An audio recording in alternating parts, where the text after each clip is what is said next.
नाशिकचं पालकमंत्रीपद सोडायला गिरीश महाजनांनी नकार दिला। त्यामुळे पालकमंत्रीपदावरून नाशिकमध्ये महायुतीत आणखी संघर्ष होण्याची चिन्ह आहेत। कुंभमेळा नाशिकमध्ये असल्याने पालकमंत्री व्हावं अशी माझी इच्छा असल्याचं गिरीश महाजन म्हणाले। त्यामुळे लवकरच पालकमंत्रीपदाचा तिढा सुटेल का हे पाहावं लागणार आहे। एमएमआर मध्ये एक तरी पालकमंत्री असावा अशी राष्ट्रवादीची मागणी आहे। रायगडमध्ये शिवसेनेच्या आमदारांची नाराजी कायम आहे। आता मुख्यमंत्री रायगडबाबत काय निर्णय घेतात हे पाहावं लागेल।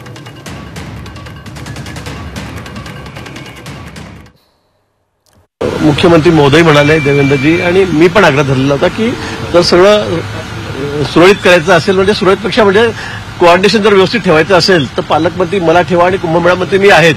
कारण यावेळेला मोठं चॅलेंज कुंभमेळ्याचं या ठिकाणी गेल्या वेळेपेक्षा दुप्पट गर्दी यावेळेला होईल अशी अपेक्षा आहे। आपण बघतात उत्तर प्रदेशमध्ये किती मोठ्या प्रमाणात भक्तगण त्या ठिकाणी आलेले आहेत आणि म्हणून आमची मागणी होती की मला पालकमंत्री करावं। तसं जाहीर झालेलं होतं पण शिंदे साहेब असतील दादा यांनी काय विचार केल्यानंतर त्याला स्टे दिलेला आहे। मला वाटतं 2-3 दिवसामध्ये त्यांच्यामध्ये चर्चा सुरू आहे। एकमताने त्या ठिकाणी निर्णय होईल।